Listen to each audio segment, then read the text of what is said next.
suis Pierre Safar, je suis médecin de rééducation et de réadaptation. J'ai eu la chance de débuter ma vie professionnelle par une activité de kinésithérapeute. J'ai enchaîné par des études de médecine un peu plus longues. Je suis aujourd'hui chef du service de rééducation et de réadaptation des déficiences sensorielles qui accueillent des patients déficients visuels, déficients auditifs ou déficients visuels et auditifs, ou encore des patients ayant des troubles neurovisuels. Cette prise en charge a l'intérêt d'être assez innovante puisqu'elle n'existe nulle part ailleurs dans les SSR en France. Ces patients, évidemment, sont porteurs donc de polydéficience. Ça nécessite des compétences multiples. C'est toute la compétence du service de déficience sensorielle aujourd'hui.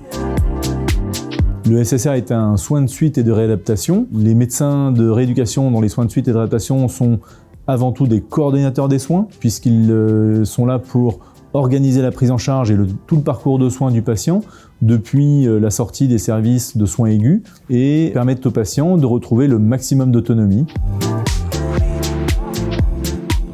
La prise en charge des patients est organisée par demi-journée, alors soit en hôpital de jour, soit en hospitalisation complète. En hôpital de jour, les patients viennent sur une demi-journée le matin ou une demi-journée l'après-midi et bénéficient de 2 voire 3 séances de rééducation. C'est une activité qui est très diverse, donc il y a énormément de professionnels. Ça va évidemment du rééducateur, en passant par le médecin, l'infirmier, l'aide-soignant, mais aussi évidemment les éducateurs spécialisés, les psychologues, etc. La profession qu'on exerce aujourd'hui, c'est avant tout un choix de cœur, j'ai envie de dire. On a un métier qui est tourné vers l'humain, et inévitablement, il faut avoir le goût pour les relations humaines, pour l'empathie, et en particulier avec ces patients-là, qui sont des patients particulièrement fragiles, sachant que ce sont souvent des patients porteurs de troubles cognitifs, ou psychiques, ou les deux. Les structures mutualistes et évidemment celles qui sont d'ordre privé à but non lucratif, ce sont avant tout des structures dédiées à la prise en soins. Ça permet de développer des activités et de faire vivre un parcours de soins qui lui peut être très innovant.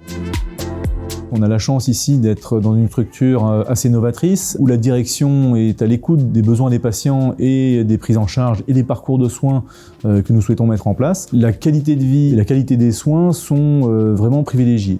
Les professionnels de soins dans leur ensemble sont soumis à rude épreuve et donc il va falloir retrouver le moyen de les attirer vers ces métiers qui sont à la fois des métiers gratifiants et avec une grande qualité de vie sur le plan personnel. Et c'est là où il y a un enjeu et c'est là que nous devons tous collectivement répondre aux besoins des soignants.